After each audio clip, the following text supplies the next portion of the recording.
Soul Ministry mempersembahkan pengajaran dengan topik Kasih Allah dan Kuasa Melihat. Saya percaya pengajaran ini memberkati kita semua. Tuhan Yesus menyertai.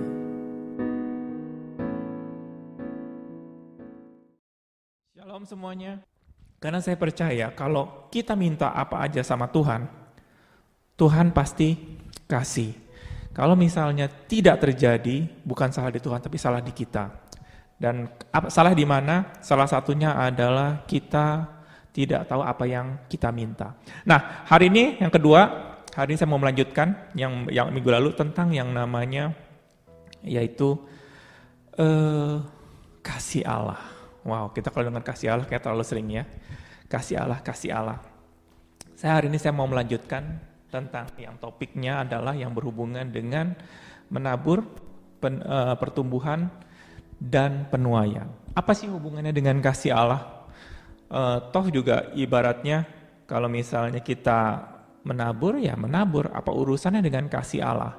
Ternyata ada firman Tuhan katakan kita buka ya. 1 Yohanes 2 ayat 15 ya. Kita buka topiknya hari ini. Kita buka 1 Yohanes 2 ayat 15. Jadi 1 Yohanes 2 ayat 15. Ini dikatakan bahwa janganlah kamu mengasihi dunia dan apa yang ada di dalamnya. Jikalau orang mengasihi dunia, maka kasih akan Bapa tidak ada di dalam orang itu. Kita lanjutkan ke ayat 16-nya, sebab semua yang ada di dalam dunia, yaitu keinginan daging dan keinginan mata, serta keangkuhan hidup, bukanlah berasal dari Bapa, melainkan dari dunia. Dan dunia ini sedang lenyap dengan keinginannya, tetapi orang yang melakukan kehendak Allah tetap hidup selama-lamanya. Ini topik adalah benar-benar, sebenarnya topik itu benar-benar bagus sekali. Kalau kita katakan, Tuhan, sebenarnya topiknya ini ada mengenai tentang kasih Allah, tetapi ada yang mengakibatkan kasih Allah dalam hidup kita itu kita menjadi tidak mengerti. Contohnya seperti begini. Kalau ada seorang anak ya, kalau saya kasih ilustrasi sedikit, kalau bapaknya punya pabrik misalnya ya, punya pabrik, biasanya kalau anaknya punya, kalau bapaknya punya pabrik gede, pabrik Indofood lah, bagaimana segala macam ya, anaknya itu rata-rata pada nggak mau membantu bapaknya. Pernah dengar ceritanya ya, jadi kebanyakan biasanya bapak dengan anak itu ribut. Kenapa ribut? Biasanya bapaknya kerjanya terlalu sering, sehingga bapaknya nggak punya waktu di keluarga, dan akhirnya bapaknya ini tidak cukup waktu untuk bergaul dengan anak-anaknya. Sering sekali kita dengar ya dari sinetron, saya juga pernah ketemu dengan orang, jadi adalah masalah keluarga ini yang akhirnya hubungan antara bapak dengan anak agak sedikit terganggu. Nah, jadi kalau bapaknya punya pabrik biasanya, terus anaknya punya ego yang besar, mereka nggak mau bantu. Mereka nggak mau bantu bapaknya, mereka mau kerja tempat lain. Ada pernah sering dengar seperti ini nggak? Sering ya? Zaman dulu nggak ada. Zaman dulu sebelum kemerdekaan Indonesia 45 ya, atau sebelum 1900 begitu, kejadian seperti ini nggak ada. Kalau bapaknya seorang petani, dia punya ladang yang besar, pertanian yang besar, seribut-ributnya anaknya dengan bapaknya. Anaknya tidak akan dia pergi ke tempat lain untuk buka usaha tempat lain, enggak. Hubungan dengan bapaknya pasti ada ribut sedikit, tapi anaknya akan melanjutkan usaha bapaknya. Benar enggak? Atau misalnya bapaknya punya usaha apa, punya usaha perkapasan atau bagaimana, sebelum tahun 1900-an, itu tidak pernah terjadi atau jarang sekali terjadi. Kenapa sekarang sering terjadi? Ada yang kira-kira mungkin bertanya, kok iya ya, kenapa ya? Apakah zaman teknologi atau gimana? Kenapa hari ini saya mau ngomong ini ada hubungan dengan kasih Allah? Kita dengan kasih Allah, seorang bapa dengan anak, kasih itu tidak bisa kelihatan tanpa ada tindakan sehari-hari. Nah, kalau saya mau katakan, kenapa kok? Kok kenapa? Masalahnya apa sih sekarang? Seorang anak sehingga tidak mau melanjutkan usaha bapaknya atau bagaimana? Apakah keributan? Zaman dulu juga zaman dulu nggak pernah ribut seorang bapak seorang anak. Seribut kan? Apakah zaman dulu seorang bapak dia saking sibuknya atau gimana di kebun jarang ketemu anaknya? Tetapi kenapa hubungan semakin baik? Ada sekarang ada ajaran di zaman sekarang. Kalau saya mau buka sedikit, apa itu ajaran di zaman sekarang? Saya dulu waktu mendengar sebenarnya agak kaget. Apa itu zaman sekarang ajarannya? Apa sih kok rahasianya kok? Rahasianya ini satu. Kita diajarkan yang namanya mencari jati diri. Atau bahasa Inggrisnya finding myself. Artinya banyak orang yang anak-anak dia mau keluar dari usaha bapaknya, mereka nggak mau. Misalnya kayak gini, kalau bapaknya dokter, anaknya mereka rata-rata nggak mau jadi dokter atau bagaimana ya. Saya nggak mau seperti kayak papa. Saya mau menjadi diri saya sendiri. Artinya saya mau mengikuti keinginan saya sendiri. Sering ya diajarkan ya. Biasanya kalau anak kecil ditanya, kamu mau jadi apa besar? Biasanya orang tua tidak menyarankan, kamu jadi dokter ya? Enggak. Kamu mau jadi apa? Terserah kamu. Kamu sukanya di mana? Memang bagus seperti itu. Tetapi anak diajarkan untuk namanya finding myself, mencari jati diri. Dan konsep yang seperti ini, apa yang terjadi, masuk ke dalam yang namanya konsep homoseksual, lesbian di luar sana. Kalau mereka seorang laki-laki, gue merasa dalam gue merasa seperti ada keperempuan ya, kewanita-wanitaan. Dia tidak lagi mendengar apa yang benar, mereka akan mendengarkan, gua harus mencari jati diri gua sendiri. Ada yang satu pernah nonton, kalau sekarang anak sekarang mungkin tahu yang namanya Kim Kardashian, film Kim Kardashian. Terkenal ya? Pernah nonton? Pernah tahu kali Kim Kardashian? Tahu nggak Kim Kardashian siapa? Ini ada artis sedikit, ada promo sedikit ya. Ini artis di Amerika, dia bikin live show. Reality show, bikin reality show. Apa itu reality show? Dia kehidupan sehari-hari dia difilmkan. Jadi kita bisa tahu kapan dia pergi kemana, dia mau makan apa, segala. Kalau sekarang Instagram ya, lagi ke restoran, potret makanan segala macam. Itu konsep reality show yang di TV akhirnya dicerminkan ke setiap orang pada potret-potret sendiri, pada ada lagi kemana, show segala macam. Nah, zaman dulu waktu nggak ada Instagram, ada yang namanya reality show namanya Kim Kardashian. Kim Kardashian Family apa Kim Kardashian apa? Kardashian Show, apa saya nggak tahu pokoknya judulnya. Nah, kenapa saya mau ngomong cerita ini? Ada dua keluarga, yang satu bercerai. Ini saya cerita begini nanti agak sedikit, kayak nggak mungkin. Jadi yang dua keluarga yang bercerai, akhirnya dia menikah satu sama lain. Yang satu, yang laki-laki dia punya anak beberapa, mungkin 2 atau 3 anak perempuan. Yang perempuannya dia punya anak mungkin 3 atau 5. Namanya Kardashian. Dari saya nggak ngerti. Jadi pokoknya gabung banyak lah. Digabungkan bisa jadi ada banyak, jadi 10. Jadi tim kesebelasan sepak bola.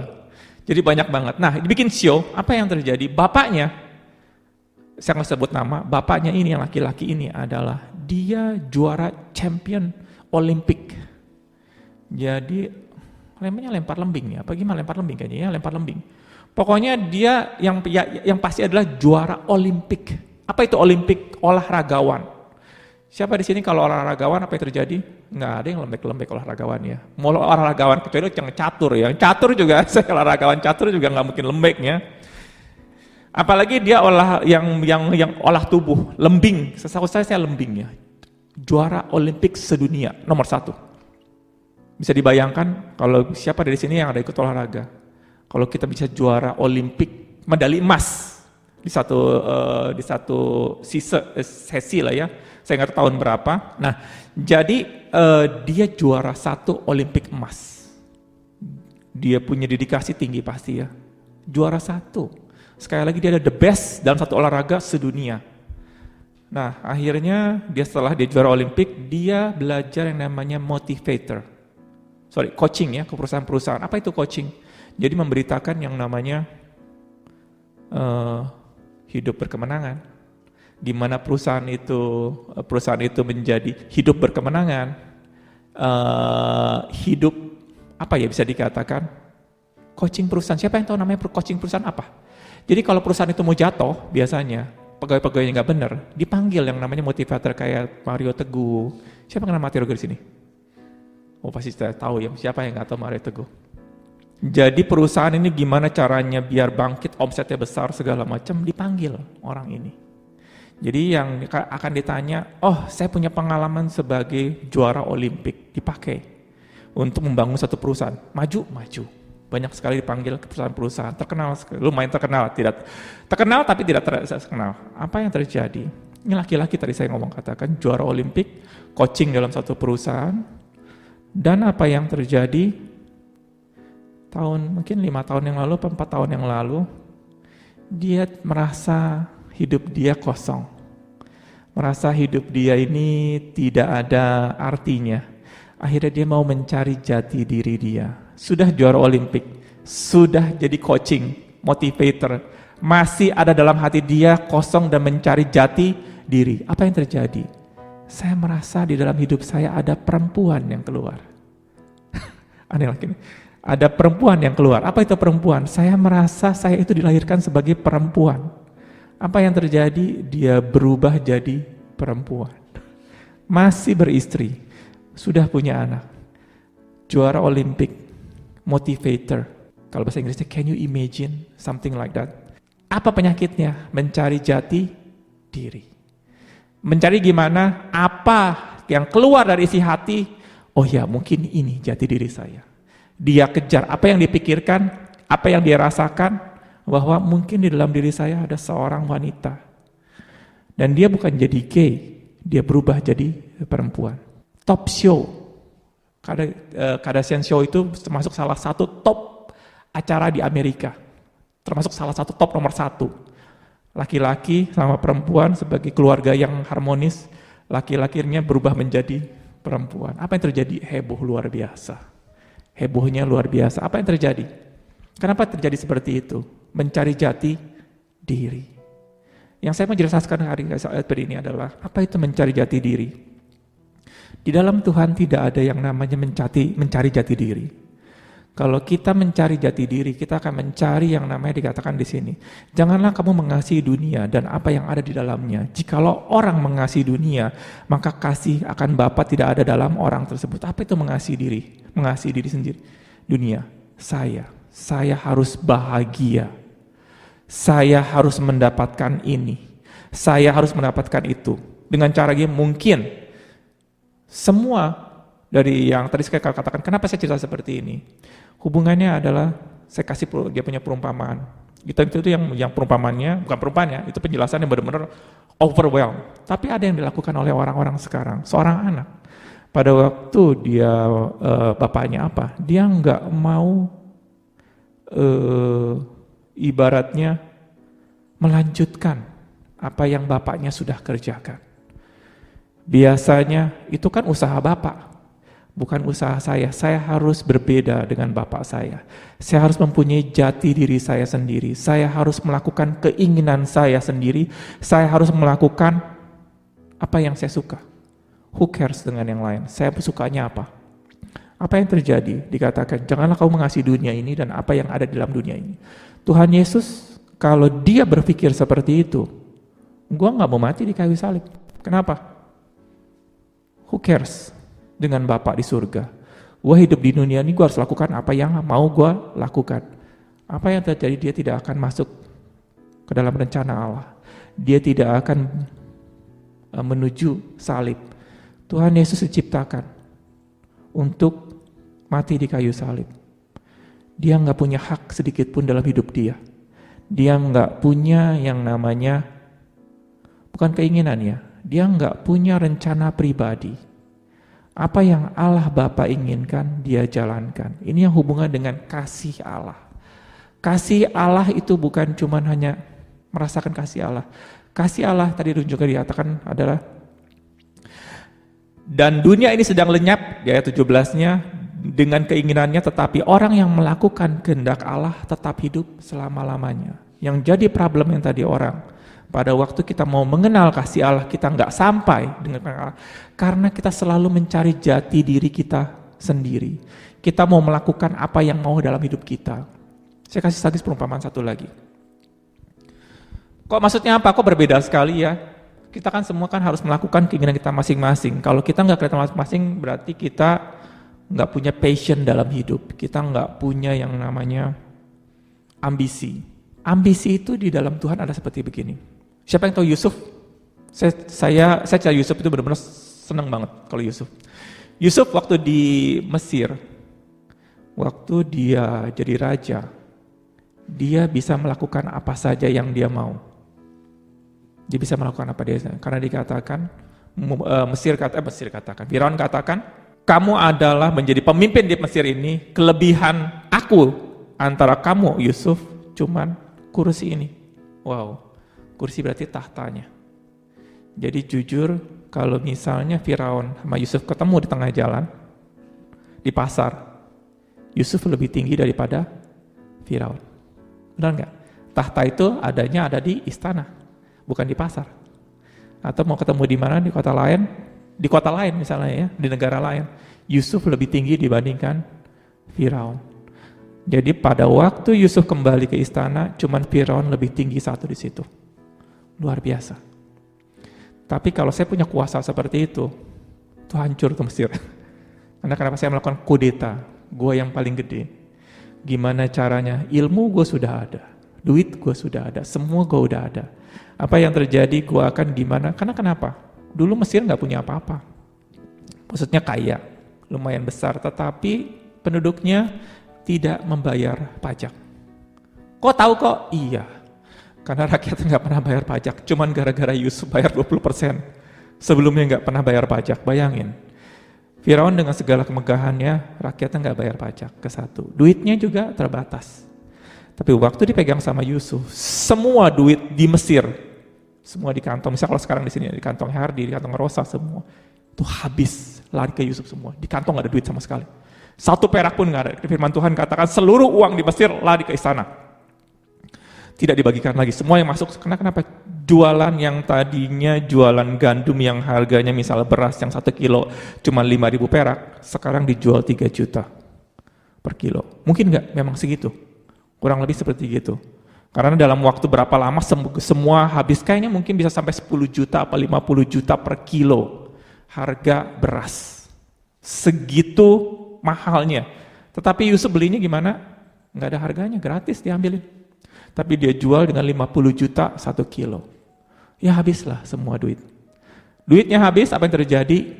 Lembunya, semua dia punya mobil, semua motor, semua itu diambil sama Yusuf. Karena dijual sama gandum. Sampai terakhir kali adalah tanahnya dijual juga. Semua tanah. Bayangin sekarang kalau kita di Indonesia aja, itu dia tidak memiliki seluruh Jakarta. Kalau saya ngomong sedikit lagi. Pemerintah Jakarta itu selagi kesulitan mencari lahan untuk keperluan negara. Dia mesti beli itu setengah mati. Saya ingat dulu waktu zaman Ahok, di mana dia beli 1.000 meter, 5.000 meter. Kenapa? Dia mau buka puskesmas apa segala macam. Setengah mati pemerintah Jakarta untuk membeli lahan. Dia mau beli lagi lahan untuk dijadikan taman. Waktu zaman Yusuf, semua tanah Mesir, semua tanah Jakarta, semua tanah Indonesia miliknya Jokowi.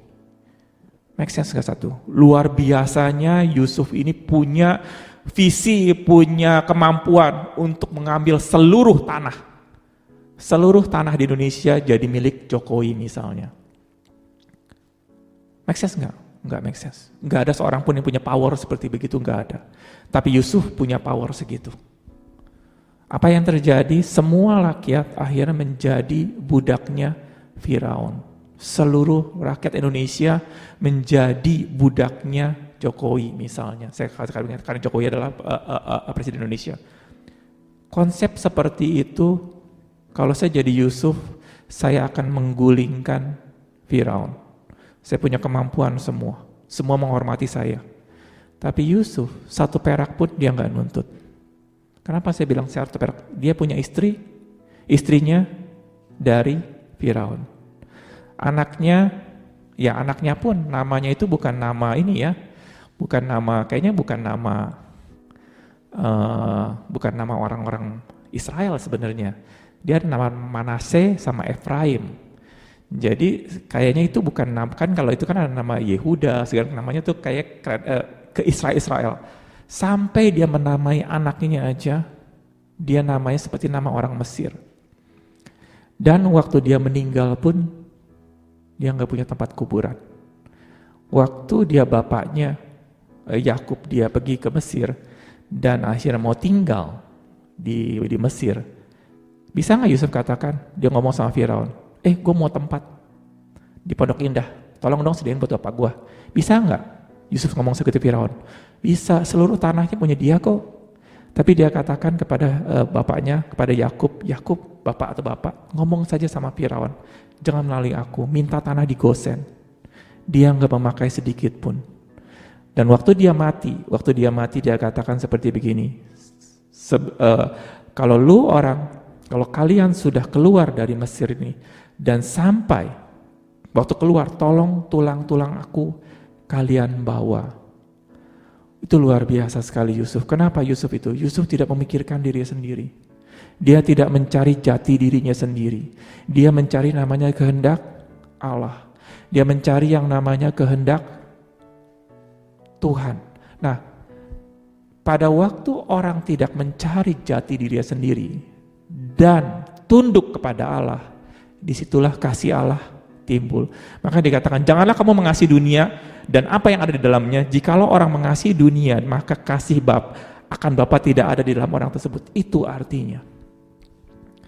Sampai sekarang kita selalu mengatakan kita ingin mengerti kasih Bapa, kita ingin mengerti Allah, kita ingin mengerti kehendak Allah. Gak bakalan bisa masuk kalau kita selalu mencari jati kita sendiri. Kepuasan diri sendiri. Saya punya ambisi ini, saya punya ambisi itu. Sekali lagi, sekarang saya mau masuk yang namanya masuk ke dalam melihat. Melihat apa sih? Mana saya cerita sama Ibu Yolanda. Kita sudah pernah mendengar suara Allah, pengajarannya, dan kita akan masuk namanya melihat. Kalau kita mau mencari kasih Allah dengan bentuknya, kok saya nggak damai sejahtera ya?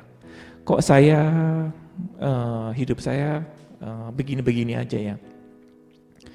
Ini kita sedang lagi mencari untuk kedagingan kita ini mau dipump.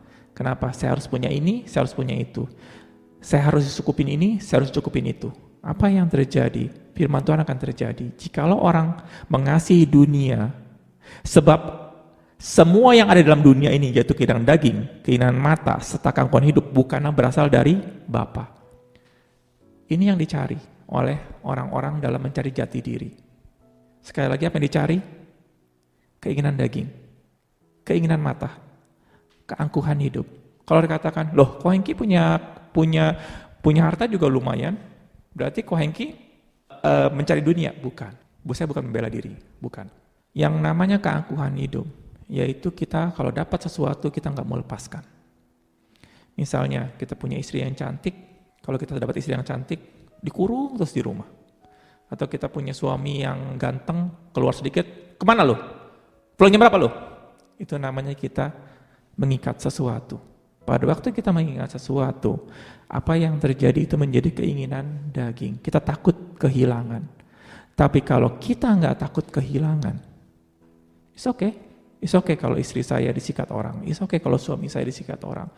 Karena saya juga nggak punya kemampuan untuk menahan istri saya nggak punya kemampuan untuk menahan suami saya nggak punya kemampuan untuk menahan rumah saya nggak punya kemampuan untuk menahan mobil-mobil saya.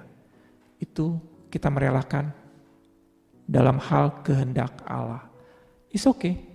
Nah, jadi bukan nilai banyaknya yang ada dalam hidup kita, harta yang banyak, bukan. Seberapa banyak kita mau kehilangan. Di mana kita nggak mau kehilangan sesuatu, firman Tuhan katakan, barang siapa tidak mau kehilangan nyawanya, dia akan kehilangan nyawanya. Barang siapa mempertahankan nyawanya, dia akan kehilangan nyawa. Tapi barang siapa kehilangan nyawanya demi aku, maka dia akan mendapatkannya. Itu prinsip kehendak Allah. Itu prinsip yang namanya kita menyerahkan hidup kita kepada Tuhan. Saya belum ngomong yang dikatakan, pada waktu kita menerima Tuhan Yesus, kita menyerahkan hidup kita. Apa itu menyerahkan? Bukan menyerahkan dalam arti cuma, ya saya percaya Yesus adalah Tuhan.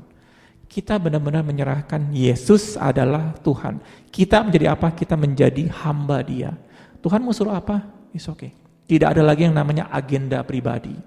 Dikala kita sudah mendapatkan itu, mengerti itu, kasih Allah timbul dalam hidup kita. Kasih Allah akan muncul. Apa itu kasih Allah?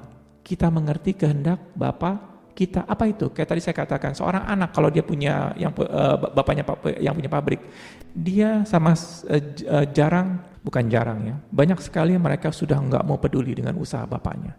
Mau hancur, mau enggak, itu urusan bapak gua. Yang penting sekarang gua, apa yang gua mau puaskan. Tuhan Yesus dia memikirkan kehendak bapaknya. Tuhan Yesus memikirkan, waktu Allah Bapa katakan, Yesus, engkau harus mati di kayu salib. Waktu hari terakhir Tuhan Yesus katakan, Bapa, kalau boleh, cawan yang ini berlalu dari hadapanku. Tuhan Yesus punya keinginan enggak? Punya keinginan, yaitu dia enggak mencapai salib. Tapi bukan kehendakku, tapi kehendakmu lah yang jadi. Kita enggak bakalan bisa mengenal kasih Allah kalau kita tidak mengerti kehendak Bapa. Kita enggak bakalan bisa mengetahui. Kalau kita bisa katakan, apa sih kok kasih Allah itu seperti apa? Saya pengen ada punya kasih Allah. Memang ada beberapa orang yang katakan seperti ini, kasih Allah itu seperti kayak hati yang berbunga-bunga ya. Saya waktu sama Aling, waktu pertama ketemu, maunya ngobrol, saya seperti kayak mengasihi dia. Itu bukan kasih, itu lust. Apa itu lust? Lust bahasa Indonesianya, itu adalah cuman emosi, itu hasrat. Jadi saya suka ada di sebelah, saya suka pegang-pegang tangan dia, berjalan di mall segala macam. Itu namanya lust, itu bukan mengasihi. Kasih adalah action. Apa itu action? Kasih itu adalah keputusan. Kalau bisa katakan, Yesus mengasihi Bapa bukan karena dia, overwhelmed, dia punya rasa dia. Keputusan. Apa keputusan? Tuhan katakan, Allah Bapa katakan, Yesus kamu harus ke salib. Apa ya? Disalibkan. Rasanya enak? Rasanya enggak enak. Benar-benar gak enak. Tetapi Yesus katakan, inilah keputusan. Aku mengasihi Bapa. Ini keputusanku. Dan akhirnya dia rela ke salib. Walaupun gak enak, benar-benar gak enak. Sekali lagi kita mengasihi Bapa, kita mau mengetahui kasih Allah. Bukan berdasar emosi. Bukan karena kita overwhelmed dengan kemuliaan Tuhan. Kalau dapat, puji Tuhan.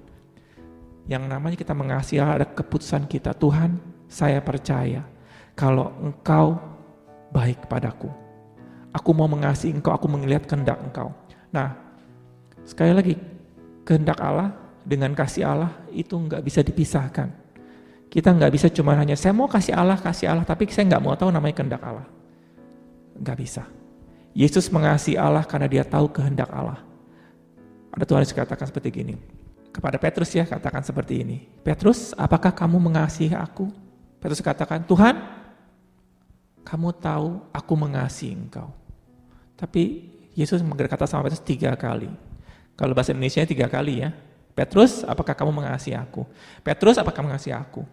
Tuhan Yesus tanya 3 kali. Kalau ditanya sama Tuhan 3 kali, tolong jawabannya itu berubah. Biasanya begitu. Jadi kalau ditanya sama Tuhan 3 kali, jawabannya ya kalau orang Solo katakan berubah lagi ya. Masih berubah. Kenapa Tuhan tanya sampai 3 kali? Yesus nanya sama Petrus, Petrus, apakah kamu mengasihi aku? Petrus katakan, Tuhan, kamu tahu aku mengasihi. Kenapa? Saya lagi sambil nangis-nangis sama Tuhan. Saya ngomong sama Tuhan berdebar-debar. Saya tahu persis kalau saya mengasihi Allah. Yesus nanya kedua kali lagi, Petrus, apakah kamu mengasihi aku? Artinya ada something wrong ya kalau Tuhan tanya. Ternyata kasih itu ada berhubungan dengan yang namanya perbuatan dan kehendak Allah, mengerti kehendak Allah. Nah, jadi sampai terakhirnya, waktu jawaban akhirnya Tuhan katakan, Petrus, gembalakanlah dombaku. Kalau kamu mengasihi aku, kamu menggembalakan domba-dombaku. Walaupun gak punya rasa damai sejahtera, walaupun gak ada rasa overwhelmed, tapi Yesus katakan, gembalakanlah domba-dombaku. Makanya Petrus dia mau mati sampai di kayu salib karena dia tahu kehendak Allah. Dia tahu apa yang mesti dilakukan. Go to the next one. Go to the next one. Apakah rasanya ini overwhelmed? Gak ada. Apakah rasanya mesti setiap hari? Kalau dapat, puji Tuhan. Tapi kalau nggak dapat, kalau bahasa orang katakan who cares? Tetap jalankan. Sekali lagi, Kasih Allah apa? Kasih Allah kita mengetahui kehendak Allah. Kalau kita nggak tahu mengetahui kehendak Allah, kita nggak ngerti namanya kasih Allah. Ini benar-benar topik yang luar biasa. Kenapa saya bilang topik luar biasa? Penyakitnya yang tadi, mencari jati diri, hampir dari kita semua dalam ikut yang orang-orang di zaman modern ini tahu apa yang artinya mencari jati diri. Saya harus lakukan apa yang saya suka. Saya harus lakukan apa yang saya mau. Saya harus belajar. Kalau misalnya tanya anak kecil, kamu gede mau jadi apa? Saya mau jadi dokter, saya mau jadi ini, saya mau jadi itu. Enggak pernah bertanya sama bapaknya, papi, mami, kamu mau aku jadi apa? Anak kecil enggak pernah diajarkan itu. Selalu diajarkan, kamu mau jadi apa? Kejarlah ambisi kamu segala macam. Pada waktu seperti itu mereka udah enggak perlu lagi bantuan orang tua. Apa yang terjadi anak-anak kalau sudah umur 15-16 tahun, apalagi anak perempuan ya, itu sudah roh rebellion keluar.